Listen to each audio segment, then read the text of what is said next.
որոշակի իմաստով նաև ձեր գործունեության մեջ արտասովոր էր, թեև այս վերջին տարիների ընթացքում մեր գործընկերները, լրագրողները ապացուցել են, որ անհնարինը եւս կարող են կատարել։ Մեր գործընկերներից մեկին երեկ երեկոյան, երբ հարցնում էր, թե լավ ինչքան երկար է տևելու եւ այլ, հատուկ ասեցի, հիմա մի հատ բարձրաձայնեմ էլ, որ լրագրողների ցավը տանեմ, ապրեք դուք։ Այսքանը, հիմա լսում եմ ձեր հարցերը։ Պարոն Վարդևանյան, հենց ձեր թիկունքից սկսենք, սովորաբար Սամվել Կարապետյանին առնչվող դատական նիստերի ժամանակ տեսնում ենք այս տեսարանը ոստիկանական պատ օբյեկտիվ եք համարում ոստիկանության այսչափ ներկայությունը, ներկայացվածությունը, որովհետև տեսնում ենք, որ դատարան եկող ճանապարհին էլ քիչ վերև ոստիկանական զորքերի մեքենաներ են եւ բազմաթիվ ոստիկաններ։ Գիտեք, որևէ տրամաբանություն դրանում չեմ տեսնում։ Եկեք մեկ օրինակ բերեմ, կարծում եմ դրանով բոլոր հարցերի պատասխանները կտրվեն։ 2025 թվականի հուլիսի 4-ին, երբ Սամվել Կարապետյանը դեռևս նույնիսկ մեկ ամիս չէր ինչ կալանավորված էր, դա կհիշեք հատուկ վերանայման բողոքը, որը ներկայացրել էին Ապօրինի կալանքի վերաբերյալ, մակագրվել էր Արմեն Դանիելյանին եւ այլ, այդ ժամանակահատվածներ 10,000-ից ավել մեր հայրենակիցներ հավաքվել էին, մասնակցում էին հանրահավաքի։ Հանրահավաքը երթով շարժվել էր դեպի ազգային անվտանգության ծառայություն։ Մարդիկ վանկարկում էին մեր ձևով։ Եվ 10,000-ից ավել մարդկանց մասնակցությամբ հանրահավաքի ընթացքում նույնիսկ մեկ վարչական իրավախախտում տեղի չէր ունեցել։ Կարծում եմ դրանով բոլոր հարցերի պատասխանը տրված է։ Դրանով ակնհայտ է, որ նման ոստիկանական ուժերի անհրաժեշտություն իհարկե առկա չէ։ Ես ոչ թե հիպոթետիկ իրավիճակ եմ նկարագրում, ես բոլորի աչքի առջև տեղի ունեցած իրադարձությունն եմ ներկայացնում։ Նույնիսկ մեկ վարչական իրավախախտում տեղի չէր ունեցել։ Դա խոսում է, թե ընդհանրապես հավաքը խաղաղ է, թե ոչ։ Իհարկե խաղաղ է։ Ավելին, հավաքի նպատակն էլ ազնիվ է։ Բարձրաձայնվող խնդիրն էլ ակնհայտ, որ ի վերջո վերջ տրվի քաղաքական հետապնդմանը։ Երեք մեր հայրենակիցները ինչ էին վանկարկում։ Ասում էին արդարություն են պահանջում եւ ուզում են ազատությունը վերականգնվի Սամվել Կարապետյանի։ Բնական երևույթներ, որոնք իրավական տեսանկյունից էլ անխոցելի են։ Պարոն Վարդևանյան, այսօր պաշտպանական կողմն է իր հիմնավորումները ներկայացնելու, այսինքն մեղադրական կողմը այլևս իր հիմնավորումները երեք վերջացրել է, եւ կոնկրետ ինչ փաստ էին բերում, ինչու ինքը պետք է մնա անազատության մեջ։ Եթե շատ ամփոփ ներկայացնեմ, իսկապես լեզուս չի պտտվի օգտագործել եզրույթը, որ քննիչները ներկայացնում էին դիրքորոշում։ Իրենք չէին ներկայացնում դիրքորոշում, իրենք պարզապես թղթից կարդում էին։ Մի թղթից, որը բովանդակային իմաստով ոչ մի առնչություն չունի Սամվել Կարապետյանի հետ։ Կրկին եմ ասում, կարող էր ցանկացած այլ մի նյութ ներկայացվեր, դա ոչ մի առնչություն չունի։ Որքանով որ կարող եմ ներկայացնել, հետևյալն էր, որ դեռևս իրենք ունեն վարութային գործողություններ, որոնք պետք է կատարեն, թե որոնք են դրանք պարզ չէ, չկա նշված, հասկանում եք, այսինքն ոնց է, չէ, եթե նայում ենք Եվրոպական դատարանի նախադեպային որոշումների տեսանկյունից, եթե վկայակոչում ես որևէ ռիսկ, որ անձի անձնական ազատության իրավունքը շարունակական տևող կերպով սահմանափակվի, պետք է այն ունենա կոնկրետություն, պետք է բխի կոնկրետ հանգամանքներից եւ իհարկե գործի փաստական տվյալներից, դրանցից որևէ մեկը չկա։ Բայց ասում են, գիտեք ինչ, մենք 50-ից ավել քննչական խումբ ենք, բայց 60 օրն էլ բավարար չի։ Իդեպ ոչ թե 60, այլ 120 օրն էլ իրենց բավարար չի։ Ի վերջո հիշենք, չէ, որ այդ նույն խումբը սկսել էր դեռևս հունիսի 17-ից իրենց գործողությունները։ Սա մեկ, երկրորդը։ Իհարկե շատերի համար ծիծաղելի կթվա, բայց քննչական մարմինը գտնում է, որ այստեղ կա նաև թաքնվելու ռիսկ։ Թաքնվելու, ինչից թաքնվի։ Օրինակ, Սամվել Կարապետյանը ինչից պետք է թաքնվի։ Այս աբսուրդային մեղադրանքից, որը աբսուրդային է, ակնհայտ աբսուրդային է բոլորի համար։ Ինչը պետք է լինի շահագրգռվածությունը։ Եվ երկրորդը, Սամվել Կարապետյանը նույն հուլիսի 4-ին իր ուղերձում հայտարարել էր, որ ինքը քաղաքական հայտ է ներկայացնում։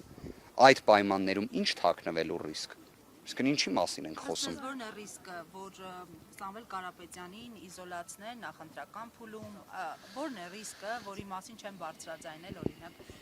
իրավապահները, արդարադատության ներկայացուցիչները։ Ես կարող եմ հետևյալը ասել. իրականում բոլոր հարցերը կամ դրանց պատասխանները միգուցե կամ երկուսը միաժամանակ թաքնված են Facebook սոցիալական ցանցում հունիսի 17-ի գրառումներում գործադիր իշխանության ղեկավարի կողմից։ Դրանով սկիզբ դրվեց քաղաքական հետապնդման։ Քաղաքական հետապնդումը իհարկե կարող է ունենալ տարբեր շարժառիթներ։ Դրանցից մեկը հենց իհարկե բուն քաղաքական գործընթացն է։ Դա եւս ակնհայտ է, որ տվյալ դեպքում արկա է, որովհետև այն աստիճան, այսպես ասած, անհանգստությունը, որը նկատվում է Սամվել Կարապետյանի նկատմամբ, կարծես թե ցանկացած անաչառ դիտորդ եւս կհաստատի։ Բայց դրա այլ հնարավոր շարժառիթները կարծում եմ իսկապես հնարավոր է նաև այդ հարցում ուղարկել ՀՀ կառավարություն ստանալ պատասխան։ Հնարավոր է բացահայտել։ Պաշտպանական թիմը ձեր հայտարարություն էր տարածել դատավոր Վահե Դոլմազյանի վերաբերյալ, հետաքրքիր է արդյոք երեք Վահե Դոլմազյանը քննիչներին հարցեր ուղղել է, ինչ դիրքորոշում է ունեցել եւ նաեւ տեղեկություն տարածվեց, որ դատական նիստը հետաձգվել է Դոլմազյանի ինքնազգացողության վատթարացման պատճառով, դա արդյոք համապատասխանում է իրականությանը թե ոչ։ Երկրորդ հարցադրման վերաբերյալ թույլ տվեք մասնագիտական որոշակի մոտեցումներից ելնելով ես ձեռնպահ մնամ պատասխանելուց, ինչ վերաբերում է առաջին հարցին, նիստը, եթե, այսպես ասած, զերծ պահենք թղթից կարդալու գործընթացը, որոշակի դինամիզմ ուներ իր մեջ։ Արդյոք դա հուսադրող է թե ոչ, դեռևս վաղ է դրա մասին խոսել, մենք բոլոր դեպքերում ցանկացած դատական նիստի ներկայանալով փորձում ենք կատարել հնարավոր առավելագույնը, աբսուրդը ընդգծելու եւ նաեւ հնարավոր իրավական, այսպես ասած, լուծումները ընդգծելու համար։ Մենք ինչ որ իմաստով գտնվում ենք մի, չգիտեմ, ոռոգայթի մեջ կամ մի անհասկանալի իրավիճակի մեջ, որտեղ մեր ակնկալիքը երևի թե տոկոսային հարաբերակցությամբ ասեմ 5-ից 10% իրավաբանությունն է։ Եթե 5-ից 10% իրավաբանություն, արդարադատություն, արդար դատաքննության իրավունք ապահովի, ապա քաղաքական հետապնդումը ոչ թե ամբողջությամբ կդադարեցվի, քանի որ քաղաքական հետապնդումը դա իրենից մի առանձին գործընթաց է ենթադրում, բայց առնվազն իրավունքների կոպտագույն խախտումները կարող են նվազել այդ 5-ից 10% իրավաբանության հնարավորության դեպքում, ամենայն պատասխանատվությամբ եմ ասում, որովհետև կարծում եմ Հայաստանի Հանրապետության ցանկացած մեր քաղաքացուն, որ հարց ուղղվի, թե ինչի համար է Սամվել Կարապետյանը շուրջ 4 ամիս անազատության մեջ, ապա բոլորի պատասխանն լինելու է, որ այստեղ իրավաբանություն առկա չէ։ Այդ հարցը ուղղվել է քաղաքացիներն էլ տարբեր լրատվամիջոցներով հնարավորություն ունեցել են պատասխանելու,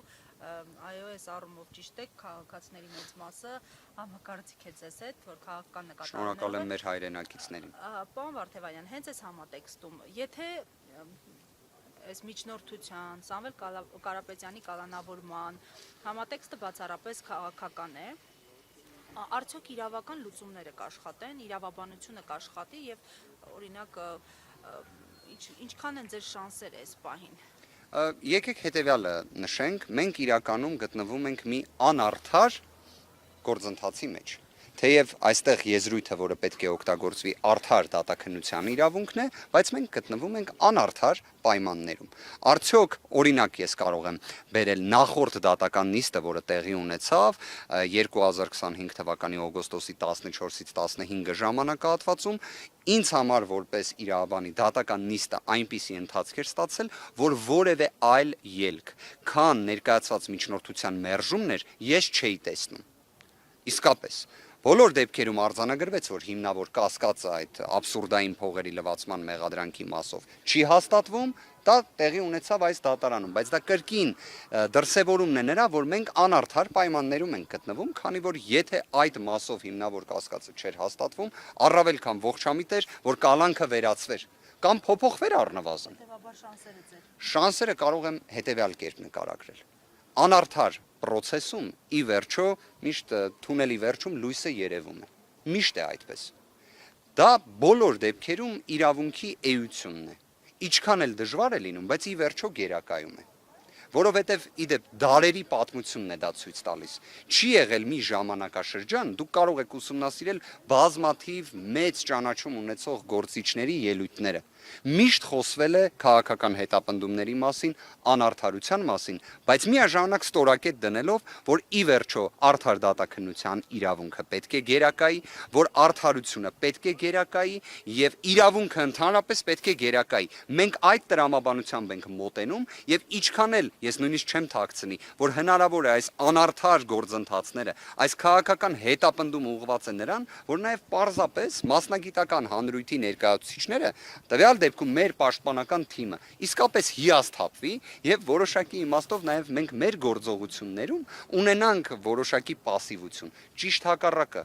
ճիշտ հակառակը։ Այս ամենից թե մեր միջնորդությունները, թե մեր գրությունները, թե մեր դիմումները, թե իրավունքների խախտման վերաբերյալ արձանագրումները միայն ավելանում են, բայց արդյոք դա է մեր շահագրգռվածությունը, ոչ հարգելի գործընկերներ։ Մենք իսկապես տվյալ իրավիճակում շահագրգռված ենք մեկ հանգամանքով, որ Հայաստանի Հանրապետությունում իրավունքները չեն կարող նման կերպ ոտնահարվել։ Մենք 21-րդ դարում ենք գտնվում եւ սա Հայաստանի Հանրապետությունն է, որը իսկապես պետք է լինի աշխարհի օրինակելի երկրներից մեկը, ոչ թե օրինակ տարբեր միջազգային զանգվածային լրատվության միջոցներ Հայաստանի մասին խոսեն, որ Forbes-ի ցուցակում գտնվող Հայաստանի Հանրապետության քաղաքացին 4 ամիս է ինչ գտնվում է անազատության մեջ, ամենաինտենսիվ սահմանափակման պայմաններում, իսկ թե ինչի համար ոչ մեկ գաղափար չունի։ Հիմա ի վերջո բոլորը, վստահ եմ մեր հայրենակիցներից, լսել են Սամվել Կարապետյանի հունիսի 17-ի հարցազրույցը։ Ինչ կոչի մասին է խոսքը, ժողովուրդ ջան։ Մենք իդեպ այդ հարցը նորից բարձրաձայնում ենք, լավ, ո՞րն է, մեր ձևով արտահայտությունն է, ինչն է, եկեղեցու կողքը կանգնելն է, ո՞րն է էլի այդ բանալի բառը, որ վերածվում է կոչի։ Կոչը ի վերջո հիմա օրինակ տեսեք, մենք այստեղ ունենք լիքը մեր հայրենակիցների, չէ՞։ Հիմա եթե մենք օրինակ մեր հայրենակիցներին առաջարկենք X գործողություն, այդ դա նմանվում է կոչի, բայց ինքնին կոչը դեռ հանցանք չի։ Այդ կոչը պետք է ուղղված լինի կոնկրետ ինչ-որ մի ապօրինության։ Հիմա ենթադրենք 2018 թվականին բազմաթիվ կոչեր են հնչել այն ժամանակ ազգային ժողովի պատգամավոր Նիկոլ Փաշինյանի կողմից, որպես փողոցային շարժում սկսած անձի, այսպես ասած, կարգավիճակով, ինչի այդտեղ ամենը կոչ էր։ Այօրինակ երբ հնչում էր, որ կամ ես կլինեմ վարչապետ կամ Հայաստանի Հանրապետությունը վարչապետ չի ունենա, շատ նման է իդեպ իշխանությունը բռնությամբ զավթելու կամ սահմանադրական կարգը տապալելու կոչի, բայց ենթադրենք, որ եթե քաղաքական գործիչները չհաջողեն, մենք էլ մեր ձևով կմասնակցենք այդ գործընթացին, իդեպ 168-ի մեր գործընկերներն են, որ ներկա են, դուք վստահ եմ տեղյակ եք, որ մասնակցել արտահայտությունը գրվել էր միջամտել եւ որ պատկերացնեք կայքում է եղել եւ պատկերացրեք պարզաբանելու սկզբնաղբյուր կայքում է եղել բոլոր լրատվականները նույն ձևով կոպի են արել, բայց քանի որ 168-ը սիրելի լրատվամիջոց է եւ բոլորը ասեմ ավելին եւ օգտվել էին 168-ից ասեմ ավելին ես եկեք ձեզ մի հետաքրքիր հանգամանք բացահայտեմ ոչ միայն ընթերցում են այլ նաեւ տվյալ դեպքում այս քրեական վարույթի նյութ է հանդիսանում հենց 168-ի կողմից հրապարակված հատվածը եւ ինչն է հետաքրքիր ես ենթադրենք նայել եմ տեսանյութը եւ տեսել եմ որ այնտեղ օգտագործվում է մասնակցել ոչ թե միջամտել չէ պատկերացնում եք որ օրինակ դատախազության եւ քննչականի գործընկերները դա չեն նայել եւ ի սկզբանե նյութերը գնացել են միջամտելով հիմա հարգելիներս այս պարագայում Հունիսի 17-ի Facebook-յան գրառումների հետ կապված ես օրինակ իսկապես հարց ունեմ։ Իսկ այդ գրառումները օրինակ զննվել են քննչական մարմնի կողմից։ Օրինակ իրենց հետաքրքիր չէ, ինչի համար է գործադիր իշխանության ղեկավարը միջամտել եզրույթը օգտագործում։ Ինչի համար է գործադիր իշխանության ղեկավարը Սամվել Կարապետյանի մասին խոսում։ Ավելին, ցուցումներ էլ տալիս իրավապահներին, օրինակ դա չեն ուզում քննության առարկա դարձնել։ Իհարկե միգուցե հիմա էլ քննչական մարմինը կասի, որ հենց այդ գործողությունը պետք է անեն։ Ու Սամվել Կարապետյանը կարող է խոչընդոտել այդ գործողություններին։ Դե հիմա աբսուրդ ինչի՞ չէ, մի հատ էլ տենց աբսուրդ լինի։ Քանի որ ինքն էլ ասել էր մենք մեր ձևով կմիջամտենք։ Այ հետաքրքիր հանգամանք եք բարձրացնում։ Ես օրինակ սկսել էի Facebook-յան գրառումները զննելու մտքից, դուք ավելի առաջ գնացիք, որ ընդհանրապես հարցաքննելու հարց բարձրաձայնվեր։ Կարծում եմ նախաքննական մարմինը այսօրվա պայմաններում երբեք նման գործողություն չի կատարի։ Իսկ դուք որպես պաշտպանական կողմ օրինակ հնարավոր է որևէ փուլում միջնորդեք, որպեսզի Նիկոլ Փաշինյանը դատարանում հարցաքննվի։ Եկեք որևէ մի գործողություն չբացառենք այս փուլում, բայց ես առնվազն գիտեմ մի բան, որ այս քրեական վարույթի ամբողջ հարցերը, պատասխանները, ակունքը, առիթը ընդհանրապես ամենը ինչ կատարվում է հենց հունիսի 17-ի այդ մի քանի Facebook-յան գրառումների մեջ են, որը ի դեպ, այսպես ասած, առնվազն մեղմ ասած զարմանալի է նաև ցանկացած միջազգային գործունեություն իրականացնող իրավաբան լինի, իրավապաշտպան լինի, ԶԼՄ ներկայացուցիչ լինի, իսկապես բոլորի համար շոկային է, որ գործադիր իշխանության ղեկավարը նման ձևով գրառումներ է կատարում եւ մի հատ էլ ցուցումներ է տալիս, հաշվեհարդարի խոստում է տալիս, որը առնվազն տեսել ենք թե 120 օր ինչպես է կատարյալ կերպով իրացվում։ Պարոն Վարդևանյան, այսօր դատական նիստի մասնակցելու է պարոն Ամստերդամը թե ոչ եւ երեք նա ասուլիսի ժամանակ ասել էր, որ մենք ամեն օր կգրոհենք Փաշինյանին եւ Հայաստանի միջև Սամվել Կարապետյանի ազատ արձակվելը եւ սա շատերի կողմից հանդիսացավ որպես կոչ, թեև նա ասել էր, որ իրավաբանորեն իրավական տեսանկյունից։ Ես այսպես ասեմ, կարծում եմ Ամստերդամի ելույթները նաև հասանելի են, օրինակ YouTube-ում, ենթադրենք իր հարցազրույցը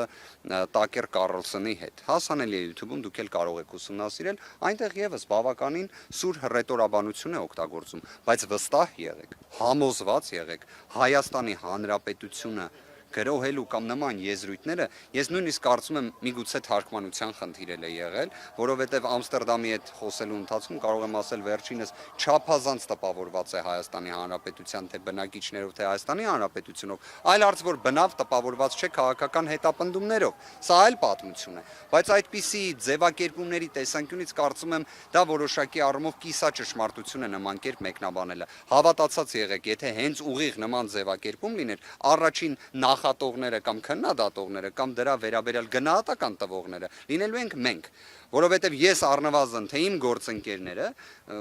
որևէ մի պահ երևի թե տեղ չենք տվել մեր վերաբերմունքի տեսանկյունից Հայաստանի Հանրապետության նկատմամբ։ Չեմ կարող այս բանին ասել։ Չեմ կարող ասել։ Դատական նիստի ներկայ լինել։ Ամստերդամը կարծում եմ պետք է որ ներկա լինի։ Իսկ երեք հասրել է պարոն Կարապետյանը։ Դեռևս չէ։